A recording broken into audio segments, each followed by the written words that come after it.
What's up everybody, welcome back to the channel. So today we're going to be doing something a little different and getting back into some gun reviews and overall gun related content for the channel. And what we got here today to discuss is the Ruger GP100. So without further ado, let's jump in and let's take a closer look at it. So first and foremost, make sure we're pointed in a safe direction. The cylinder is empty, there are no bullets in the gun. Everything's clear, we're good to go. Now this particular Ruger here is chambered in a .357 caliber. Now because Ruger has a lot of different models of this gun, the model that we're discussing today is the 1705. This is a stainless steel .357 Magnum and it comes with the 4.2 inch barrel. This does have a 6-shot capacity, again chambered in a .357, but I have shot 38 special casings out of this gun. So I'm not 100% sure if Ruger recommends shooting 38s out of here, but I just wanted to let you know that I have shot .357s and I have shot 38 specials from here and it works out great. It has a really nice stainless steel finish, but it is available in different finishes. This particular model here does have the rubber grip on the back, which feels really good in the hand. Compared to some wood grips, which can be a little slippery, this rubber grip really does a good job at really allowing you to grip the pistol and maintain a firm grip on it. So I really do like this rubber handle. This gun is a double action gun. So again, you could pull the hammer back, squeeze the trigger, or you could just continue to pull the trigger like that. Now, for some of you that are not familiar with shooting revolvers, a single action, the trigger is going to come back with the hammer. So when you pull the hammer back, the trigger comes back with it and it locks in a very short pull distance. So when you're pulling on that trigger, it's very easy. It's just a little tiny pull and the gun will shoot. Another benefit of the gun is that the cylinder here has 3 mounting points. You have a front mounting point, a middle, and a back. So when the cylinder is locked in position and it's rotating like that, which is going to allow for a more free rotation of the cylinder and better follow-up shots and no hang-ups. So that's a great feature there. Another great feature is the ergonomics of the handle, because these are removable. So there's a little screw on the bottom. You just remove that screw and you can take the grip right off, and then you can put on different custom grips, which is very nice because it allows you to customize it to your liking. It does have your cylinder release on the left side. So whether you're right-handed or left-handed, just know that your cylinder release is going to be on the left side of the gun.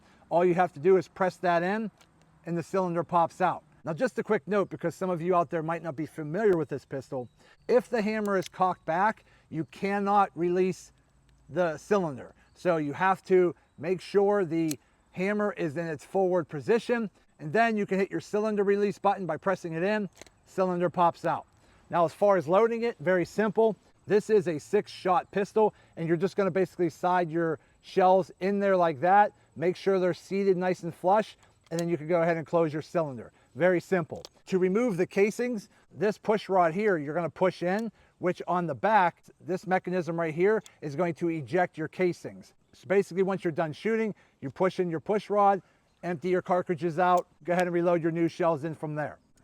The trigger pull seems pretty good. I don't have a measuring tool here, but in a double action, it's definitely a pretty heavy pull, but it is manageable. When it's in a single action shot, it's very simple. It's a very easy pull to shoot, so I don't think any of you out there is going to have any issues with that. The specs suggest that this comes in around 40 ounces without any ammo. Now again, the overall length of the barrel here is going to be 4.2 inches. And the overall length of the gun from the very end of your grip back here to the very front up here, that distance right there is around 9.5 inches. So this is a sizable pistol and it does weigh a good bit. So just know, if you're going to everyday carry this gun, it's not going to be the lightest gun to carry, but it is a very solid build. Ruger has been making this gun for many years, so it's extremely reliable, and it has a specially engineered transfer bar system that increases its overall security against any accidental discharges. So this is a very safe, robust, reliable revolver. I like the arch of the trigger. It feels very smooth on the finger. The grip feels really good with the finger grooves in front like this. And again, I got pretty big hands. I can get a really nice grip on that gun. And as you can see here, the bottom of the butt here is at the bottom of my palm. So I get a really good solid grip on this pistol. So if any of you out there have big hands, this is going to actually fit your hand really well.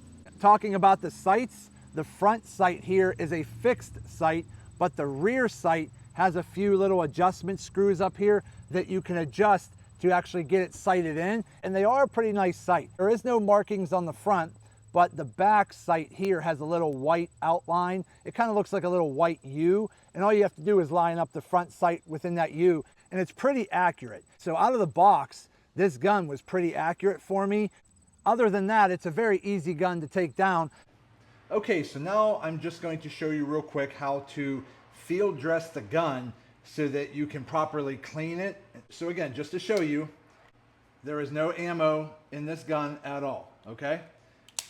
So we're going to flip this over and we're going to take out the bottom screw. Okay, take that out. Then your grip is going to slide right off. So the next thing you want to do is, if you happen to have one of these pins that comes with the gun, if you don't have one of these pins, any little tiny screwdriver or just a little piece of metal that's about the size of that pin will work. Now this part right here is your main spring strut. To disassemble that, you're going to cock back the hammer and a little bracket is going to pop out the bottom where you are going to slide in your little pin. But you're going to pull back the hammer and you see that little bracket, you're going to slide your pin in there like so. But now you're going to decock the hammer slowly. You're going to pull back on the hammer, you're going to squeeze the trigger, and you're going to let the hammer slide all the way forward. Okay, just like that. So now that pin is holding that little bracket in the mainspring strut. Now you could take the whole mainspring strut assembly right out. Now very important, do not take that pin out of that little bracket there, because if you do, this whole spring could shoot right off and that'll be a pain in the butt to get that all put back together. So just set that aside and leave the pin in place. Now the next thing you want to do is pull the trigger and just hold your hammer there for a second. And this little pin right here, I'm gonna use a screwdriver to kind of guide it out. You're gonna take that little pin right there and just wiggle it out, pop that out, put your finger on the trigger, and now you can slide your hammer out. Now that's done. Now to disassemble the trigger guard, you can use this mainspring assembly strut using this little edge right here, or if you happen to have a screwdriver nearby, that works too. What you want to do, let me come a little closer to the camera to show you, but you see that little piece right there. Let me grab my screwdriver here. This little piece right there where my screwdriver is touching, you want to press down on that. That's like a spring load. It's very tight. So you want to push down on that just enough to where the back of your trigger assembly starts to pull out, and then your whole trigger assembly will pop right out. Okay. All right. Now we took the trigger assembly out just like that. And all these pieces are attached, so that comes out as one complete unit. So we're going to now set that aside. Now the last thing we have to do, hit our cylinder release button, open up the cylinder, and then pull the cylinder right out the front. So now we've just disassembled the Ruger GP100.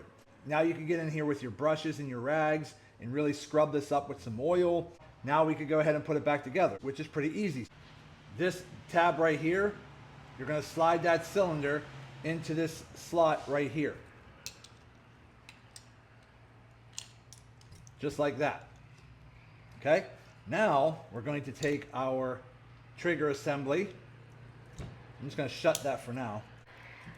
Now on the trigger assembly here, you want this tab right here, you want this bracket right here to be towards the back, behind the trigger, okay? Because it has to slide up into here.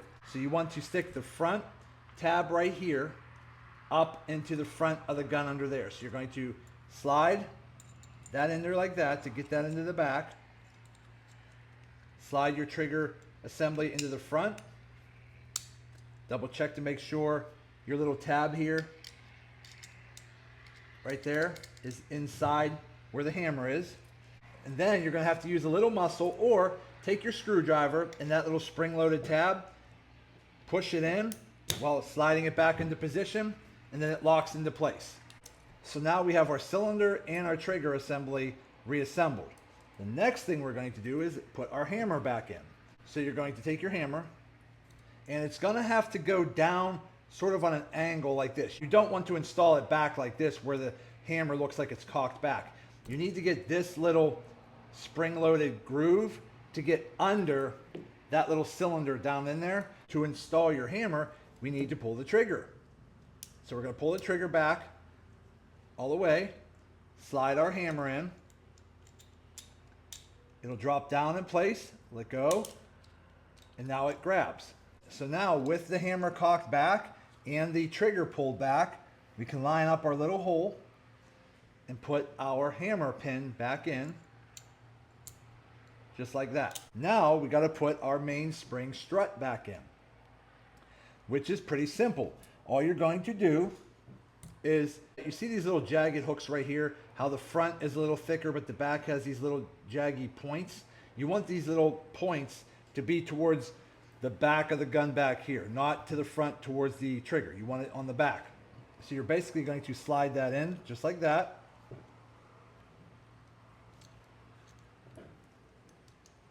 And get those little points to rest on those little ledges just like that, okay? Now what we're going to do is pull the hammer back just like that, remove our pin, okay? And then slowly release the hammer. And now your mainspring strut is back in position. So now the gun should operate as normal. Pull just the hammer back, ready to go. Everything works, everything functions. Now you can go ahead and take your grip, line it back up into the groove, slide it back into position. We're going to take our screw back in the bottom, take your screwdriver, tighten down the bottom screw, okay? Put your pin back in its safe place so you don't lose it, and now you're reassembled. So disassembling and reassembling the Ruger GP100 is a very simple process. It's not that hard. So now that the gun's good to go, let me go grab some 38 Special and a couple 357 rounds, and let's try out the Ruger GP100. Now again, I'm just running some 38 Specials here. Okay, so now it's fully loaded, and again, I have my safety goggles on and my ear protection. So now we're pretty much ready to shoot. We're going to take our cylinder, push it in, and now this gun is ready to shoot. You can either pull the trigger for double action or cock your hammer and squeeze the trigger for single action. So these first 6 rounds, we're going to be using single action. And right now I'm standing about 10 yards away from these metal targets, so about 30 feet. That's one.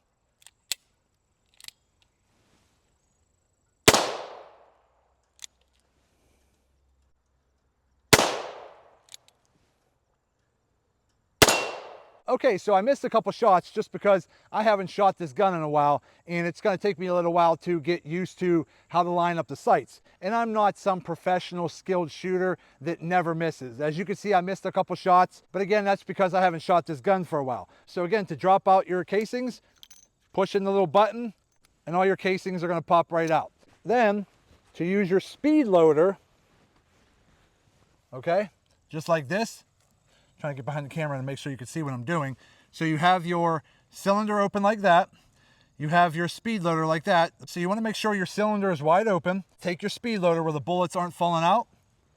Drop them in, twist a little back, and they all fall in. So again, a speed loader just makes loading your shots a little quicker. That's why it's called a speed loader. So again, these are not very expensive, but they are pretty handy when you have them already loaded up and ready to go for when you're target practicing. So let's go ahead and put our ear protection back on. Now we're going to shoot double action.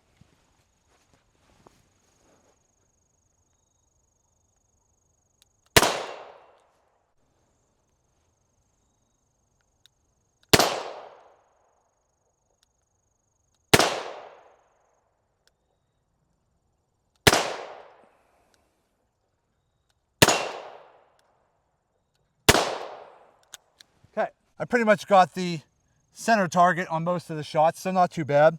Okay, so those first 2 cylinders were 38 specials. Now I'm just going to shoot 6 of the 357 Magnum.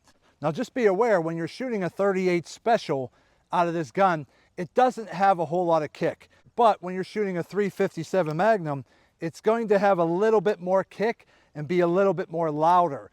Make sure you have a good set of ear protection. That way you're not hurting your eardrums. So we got the 357 Magnums loaded. Let's go ahead and give it a shot.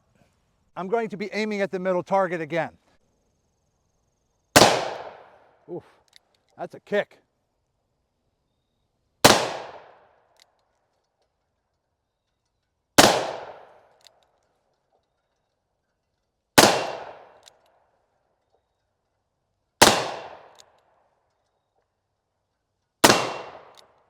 Okay, so not so bad. I think I only might have missed 1 of those shots, but that's just because, again, I haven't shot this gun in a while, and these 357 shells are going to give you a little bit more kick. So you're going to have to adjust for the muzzle rise when you're shooting a 357 over a 38 special. So just be aware of that. Just to show you, the cylinder is empty, safe direction, good to go. This is a very solid feeling gun. It feels great in the hand. It's weighted really well. It doesn't feel like it's really heavy in the front to where it's pulling you down. It feels perfectly weighted to where you're not getting much wrist fatigue when holding the gun. So again, not too heavy, very easy to manage.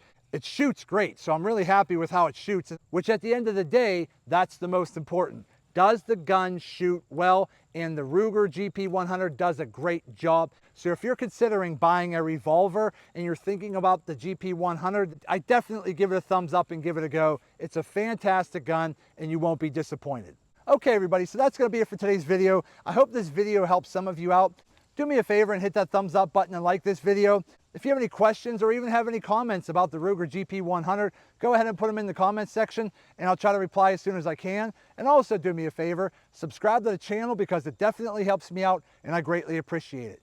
So that's it. I just want to say thank you to each and every one of you. Thank you. I truly appreciate all of your support. And as always, see you in the next video.